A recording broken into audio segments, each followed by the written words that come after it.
गोयंकरगा योकार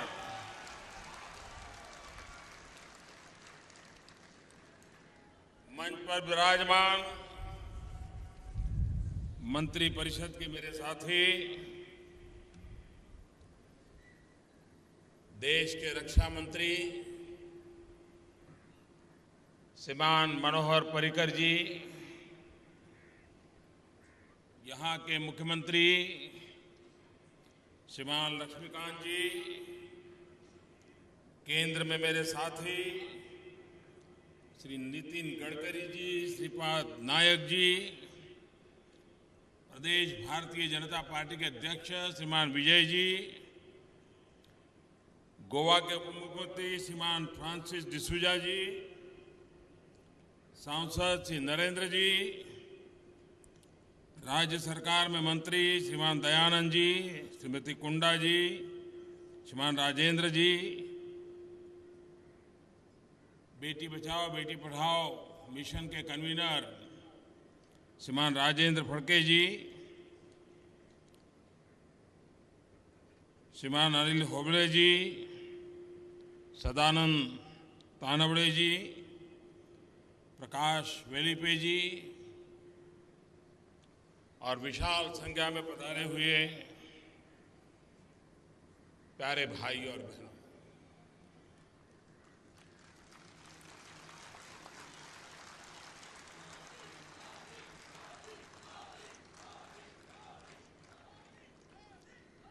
मैं सबसे पहले वर्तमान में गोवा में जो सरकार है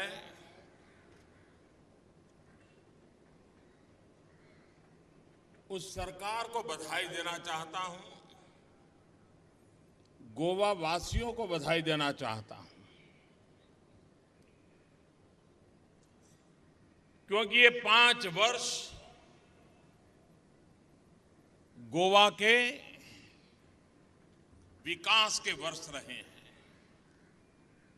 एक ऐसी मजबूत नींव वर्तमान सरकार ने रखी है जिस पर आने वाले दिनों में विकास की भव्य इमारत बनाने का हमारा सपना है।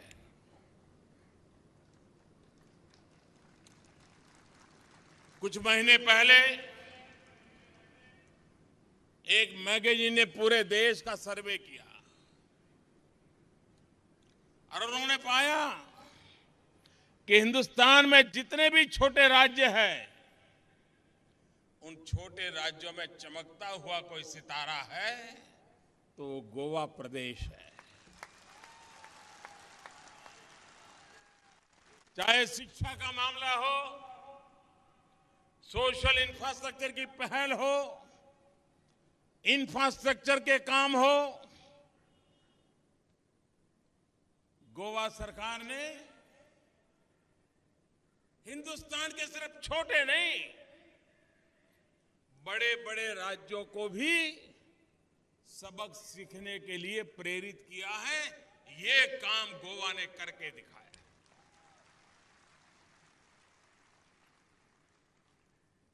कभी कभी हम क्रिकेट को देखने के लिए स्टेडियम बैठे होते हैं तो उतनी बारीकी का पता नहीं चलता है जितना दूर घर में बैठकर के कोई टीवी पर देखता है। उसको बराबर समझ आती है बॉल कैसे जा रहा है, कहां कैच किया जा रहा है, फील्डर क्या कर रहा है, क्योंकि दूर से कैमरा लगे होते हैं, बराबर दिखाई देता है। मैं दिल्ली में बैठा हूं, मुझे गोवा पूरा पूरा दिखता है और जब प्रगति की बातें देखता हूं इतना संतोष होता है, इतना आनंद होता है। कोई क्षेत्र अछूता नहीं रहने दिया गया है। सर्वांगीण विकास किसको कहते हैं, ये गोवा की वर्तमान सरकार ने उत्तम उदाहरण प्रस्तुत किया। भाइयों बहनों, बहुत वर्षों से गोवा को एक बीमारी लगी हुई है। ये चुनाव उस बीमारी से गोवा को मुक्त करने का चुनाव है।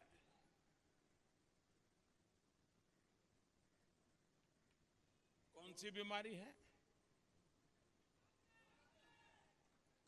सबसे बड़ी बीमारी है अस्थिरता। अस्थिरता ने राजनीतिक उठापटक ने, राजनीतिक खरीद बिक्री ने गोवा की सारी बातों को पीछे रख दिया। आप कल्पना कर सकते हैं, जरा याद करें पुराने लोग, 90 से 2000 का कालखंड, 10 साल में गोवा ने 1 डजन से ज्यादा मुख्यमंत्री देखे थे। 10 साल में 1 डजन से ज्यादा मुख्यमंत्री। 10 साल में ज्यादा से ज्यादा 2 हो सकते हैं। जब भी चाहो सरकार इसी बात में व्यस्त थी कि अगला शपथ समारोह कब होगा। और इसने गोवा को बहुत पीछे छोड़ दिया। और कांग्रेस को अस्थिरता बड़ी सूट कर जाती थी, क्योंकि अस्थिरता के नाम पर वो लोगों को कहते थे, इधर अस्थिरता के नाम पर खरीद बिक्री चलती थी और जनता को समझाते थे कि नहीं क्या करे भाई, अब मिश्र सरकार है, वो साथी दल वाले मानते नहीं है, इसलिए कुछ काम होते नहीं है, बच जाते थे। बड़ी मुश्किल से 5 साल पहले आपने स्थिर सरकार देने का एक प्रामाणिक प्रयास किया। गोवा के नागरिक इस बात को समझ गए, लेकिन फिर भी कुछ कमी रह गई थी। और इसलिए आपने देखा, अपने स्वार्थ के खातिर आखिर में भाग ही गए। भाइयों बहनों, गोवा इस बात की अब गलती न करे, पूर्ण बहुमत दे, कंफर्टेबल मेजॉरिटी दे।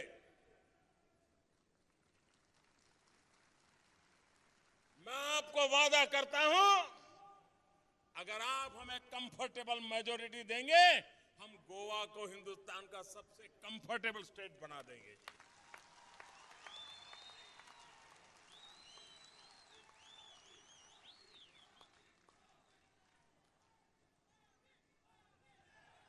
आज पूरे देश में केंद्र में जो सरकार है, वो टूरिज्म पर बल दे रही है। और लोगों को लगता था टूरिज्म खत्म हो जाएगा, नोटबंदी के कारण तो बिल्कुल ही बंद हो जाएगा। उनकी बोलती बंद हो गई।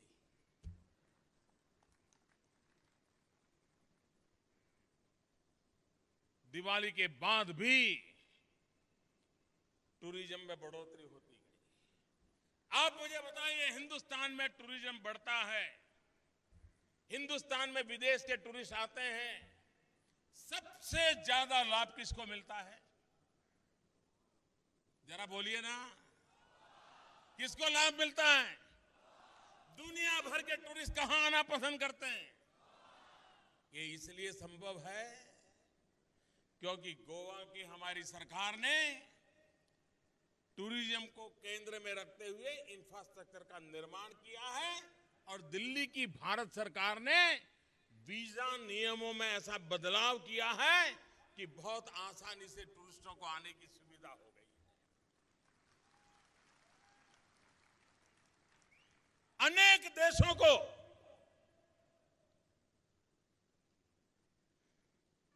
अराइवल वीजा देने की शुरुआत कर दी। अनेक देशों को ऑनलाइन ई वीजा देने की जरूरत कर दी। टूरिस्ट को यह सुविधाएं अच्छी लगती है और इसका सीधा सीधा लाभ अगर किसी ने उठाया है तो गोवा की जनता ने, गोवा की सरकार ने उठाया है। और आने वाले दिनों में भी टूरिज्म के लिए पहले क्या होता था, सिर्फ टीवी पे एडवर्टाइजमेंट आ जाए तो उनको लगता था कि टूरिज्म बढ़ जाएगा। अब हिंदुस्तान में ही आप एडवर्टाइजमेंट दिखाते रहोगे, कलाकारों को लाकर के दिखा दोगे, तो विदेश का टूरिस्ट आएगा क्या? ये पुरानी सरकार को इस बात की समझ नहीं थी। वो यहां पर टीवी पे खर्चा करते थे। अगर टूरिज्म बढ़ाना है तो विदेशों में ताकत लगानी होती है, विदेशों से आने वाले लोगों की संख्या बढ़ानी होती है, विदेशों से आने वाले लोगों को प्रेरित करना होता है। हमने हमारा पूरा फोकस सरकार की इस नीति को बदल दिया और टूरिस्ट कैसे ज्यादा आए, विदेश के टूरिस्ट कैसे आए, उस पर बल दिया और राज्यों को प्रेरित किया कि जो आए वो ज्यादा दिन रुके कैसे, इसके लिए आप काम करो। ऐसा मेलजोल के साथ चल रहा है कि आज देश में टूरिज्म तेज गति से बढ़ रहा है और उस टूरिज्म का लाभ सबसे ज्यादा गोवा को मिलता है। टूरिज्म एक ऐसा क्षेत्र है जिसमें सबसे कम पूंजी निवेश के भी आगे बढ़ाया जा सकता है। कम इन्वेस्टमेंट में ज्यादा रोजगार की संभावना टूरिज्म में होती है। हर कोई कमाता है, रिक्शा वाला कमाएगा, गेस्ट हाउस वाला कमाएगा, नाउवा वाला कमाएगा, टूरिस्ट गाइड कमाएगा, चाय बेचने वाला कमाएगा, बिस्किट बेचने वाला कमाएगा, चने ममरे बेचने वाला कमाएगा, गरीब से गरीब आदमी कमाता है। और इसलिए गोवा के आर्थिक उन्नति के लिए सबसे ज्यादा लोगों को रोजगार देने के लिए हम टूरिज्म को बढ़ावा देने की दिशा में राज्य सरकार के साथ कंधे से कंधा मिलाकर के हम प्रयास कर रहे हैं। व्यवस्था के लिए ब्रिज बनना बहुत स्वाभाविक बात है, लेकिन क्या कारण है कि 10 साल दिल्ली में ऐसी सरकार बैठी थी कि जिसको गोवा में एक भी ब्रिज बनाने में रुचि नहीं थी, रोडे अटकाने में लगे हुए थे।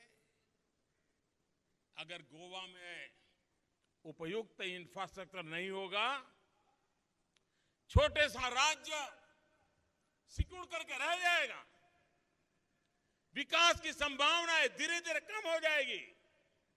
लोगों को यहां से हट करके कहीं कर्नाटक, कहीं महाराष्ट्र जाने के लिए मजबूर होना पड़ेगा। अगर ये रिवर्स ट्रेंड चालू हो गया तो गोवा के भाग्य का होगा, क्या होगा? इन बातों को ध्यान में रखते हुए हमने ब्रिज को भी प्राथमिकता दी और हमने ये भी तय किया कि और शहर में जो ब्रिज बनते हैं और राज्य में जो ब्रिज बनते हैं वे, और गोवा में जो ब्रिज बने वो, उसमें आसमान जमीन का अंतर होना चाहिए। यहां हर चीज ऐसी बननी चाहिए जो टूरिस्ट के लिए आइकॉनिक हो। यहां सिंपल चीजें नहीं चल सकती, क्योंकि हमें टूरिज्म को बढ़ावा देना है। और इसलिए जुवारी पुल करीब करीब 1000 करोड़ का लागत, और 1000 करोड़ की लागत से एक ऐसा अद्भुत ब्रिज बनाने का काम चल रहा है जो पूरा गोवा के लिए एक नया आइकॉनिक नजराना जुड़ जाएगा। टूरिस्ट के लिए आकर्षण का केंद्र बनेगा, गोवा वासियों के लिए सुविधा का आधार बन जाएगा। भाइयों बहनों, मैं आज गर्व से कह सकता हूं, पिछले 50 वर्ष की सब सरकारों ने, केंद्र सरकारों ने 50 साल में जितनी मदद की है उससे ज्यादा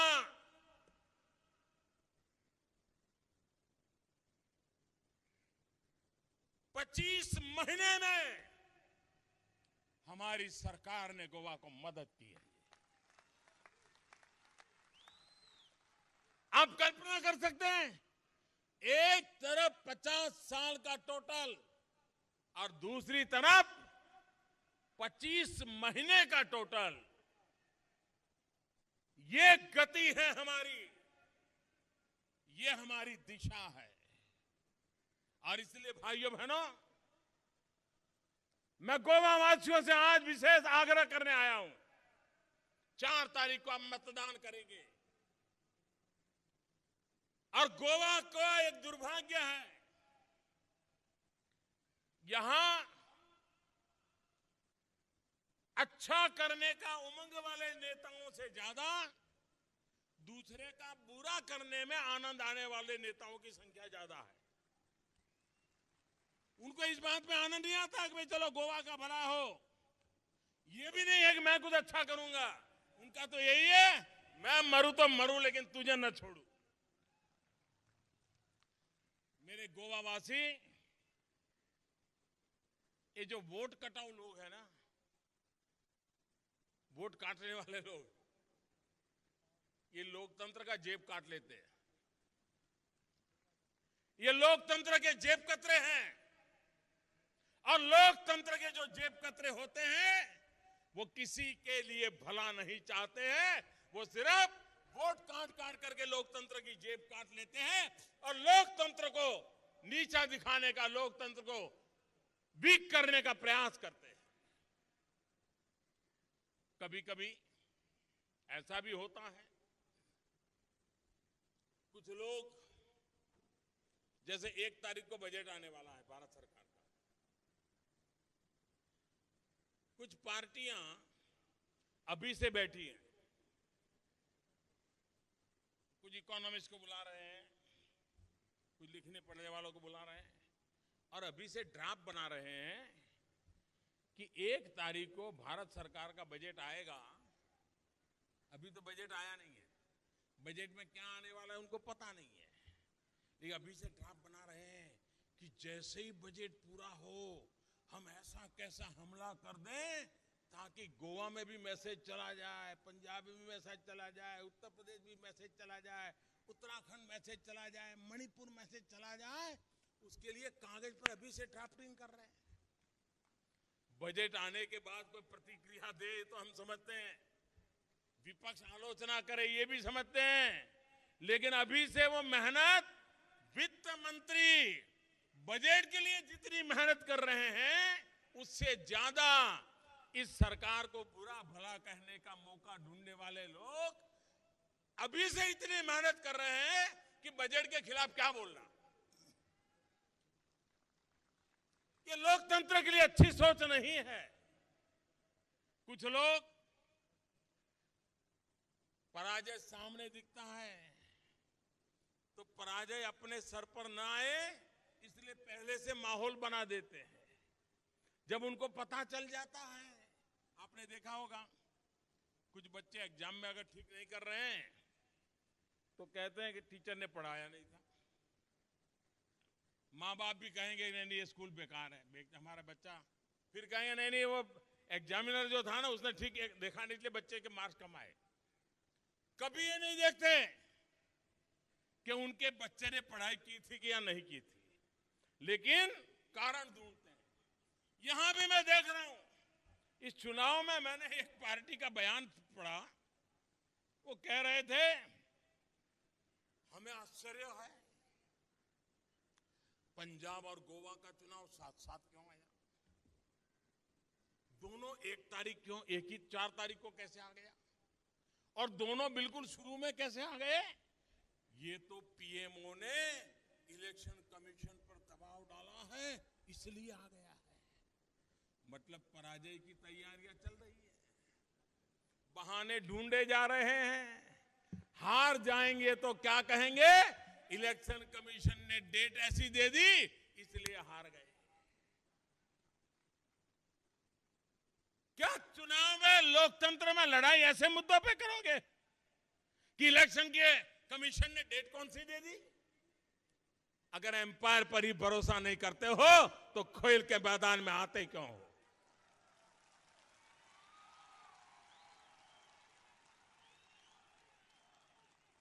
लोकतंत्र है, हमें व्यवस्थाओं को स्वीकार करना होता है, व्यवस्थाओं के प्रति आस्था बढ़ानी होती है। अगर व्यवस्थाओं पर आस्था तोड़ देंगे तो सामान्य व्यक्ति का विश्वास डिग जाएगा। लेकिन भाइयों बहनों,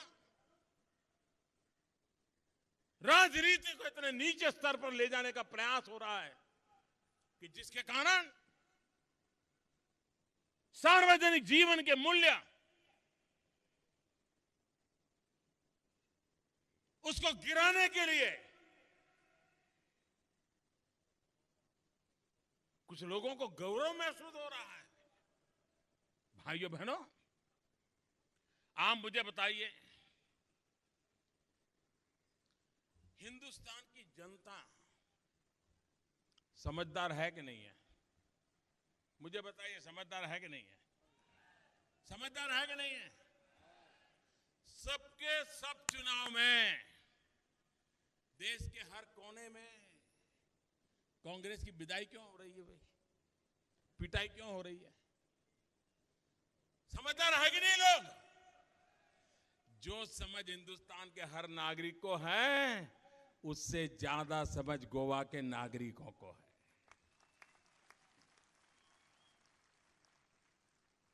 गोवा का नागरिक कांग्रेस के कुशासन को देख चुका है, भ्रष्टाचार की पाप लीला को भुगत चुका है, खरीद बिक्री के खेल देखे हैं। अब कभी भी हम गोवा को ऐसी मुसीबतों में फंसने नहीं देंगे। ये इस चुनाव के अंदर आप लोगों को निर्णय करना है। भाइयों बहनों, राजनीतिक विचार हो सकते हैं, राजनीतिक मतभेद हो सकते हैं, निर्णयों की आलोचना हो सकती है, लोकतंत्र में वो स्वाभाविक भी है। लेकिन भाइयों बहनों, पीड़ा तब होती है जब राजनीतिक नेता, राजनीतिक दल विकास के मुद्दे पर चर्चा करने से भागते हो। देश में चुनाव विकास के मुद्दे पर लड़े जाने चाहिए। देश में सरकारों की कसौटी विकास के तराजू से तोलनी चाहिए। हिंदुस्तान के सामान्य मानवी के जीवन में बदलाव तभी आने वाला है।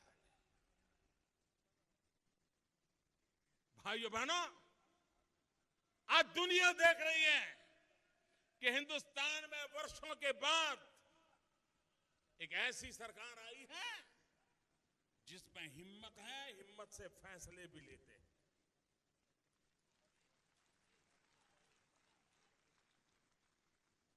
आप मुझे बताइए, पूरी दुनिया में, मैं आपसे जवाब चाहता हूं, आज पूरी दुनिया में हिंदुस्तान का जय जयकार हो रहा है कि नहीं हो रहा है? हिंदुस्तान का जय जयकार हो रहा है कि नहीं हो रहा है? अमेरिका में हो रहा है कि नहीं हो रहा है?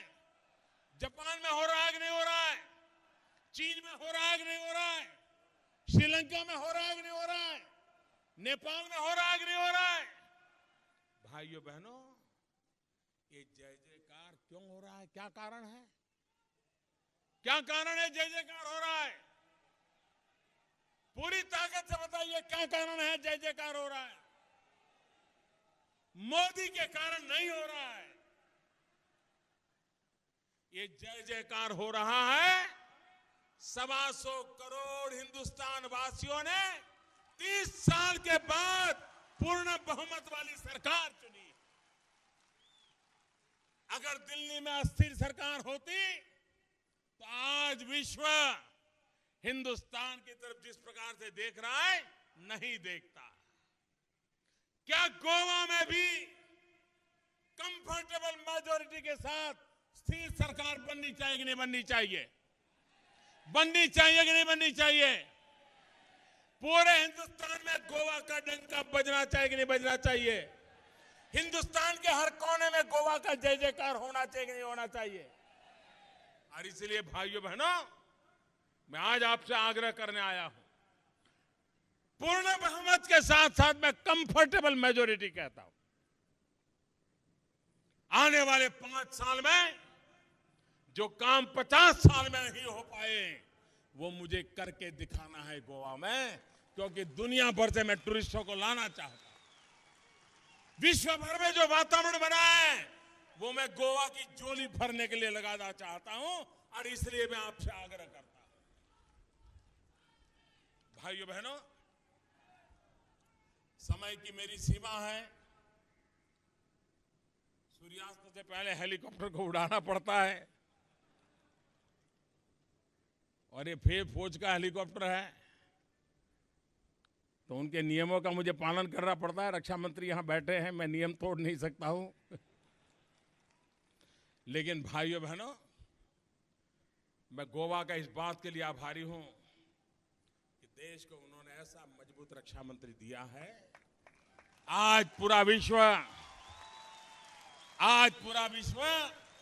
सर्जिकल स्ट्राइक की चर्चा कर रहा है। अभी भी लोग स्टडी कर रहे हैं कैसे हुआ। बोले आपके जवान वहां कैसे पहुंच गए? मैंने कहा मैं जब लाहौर गया था, दिन में गया था, गाजे बाजे के साथ गया था, तो भी दुनिया चौंक गई थी कैसे पहुंच गया। मैंने कहा भाई, अगर हिंदुस्तान एक बार ठान लेता है तो उसके जवान पराक्रम करके दिखाते हैं, देश की शान बढ़ा देते हैं। इस देश में गरीबी हटाने के भाषण करने की फैशन हो गई है, भ्रष्टाचार हटाने के भाषण करने की फैशन हो गई है। लेकिन अगर भ्रष्टाचार हटाने के लिए कोई कदम उठाया जाए तो उनको पता चलता है ये पहला हमला हमारे पर ही हो गया।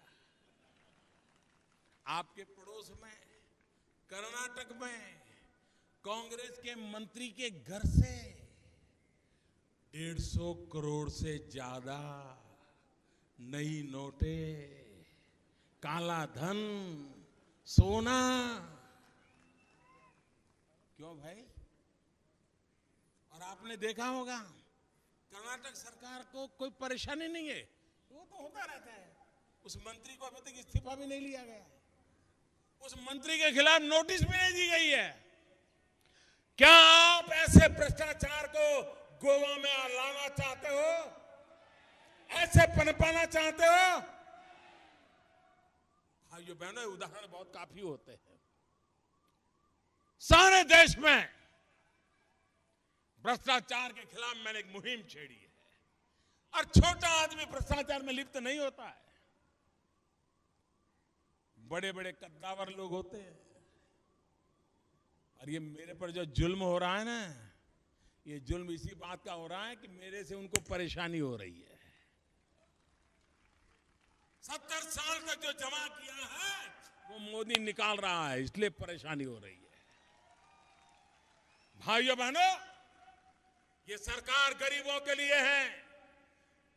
गरीबी से मुक्त हिंदुस्तान बनाने के लिए एक के बाद एक ठोस कदम उठाए जा रहे हैं, ताकि गरीब की जिंदगी में बदलाव आए।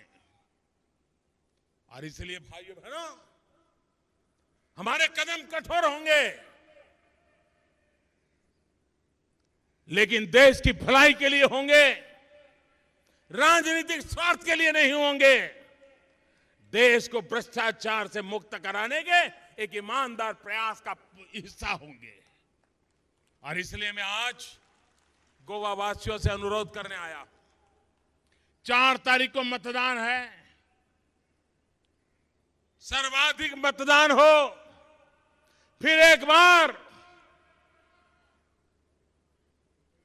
गोवा को स्थिर सरकार मिले, कंफर्टेबल मेजॉरिटी के साथ भारतीय जनता पार्टी की सरकार बने, फिर एक बार कमल पूरी ताकत से खिले, और जैसे कमल खिले वैसे मेरा गोवा भी खिले। भाइयों बहनों, इसी एक अपेक्षा के साथ मैं फिर एक बार यहां के सभी नेताओं को बधाई देता हूं, उनके पुरुषार्थ को बधाई देता हूं। गोवा को आगे बढ़ाने के लिए उन्होंने जो कोशिश की है उसको बधाई देते हुए मेरी बात को पूर्ण करता हूं। मेरे साथ पूरी ताकत से दोनों हाथ ऊपर करके बोलिए, भारत माता की, भारत माता की, भारत माता की। धन्यवाद।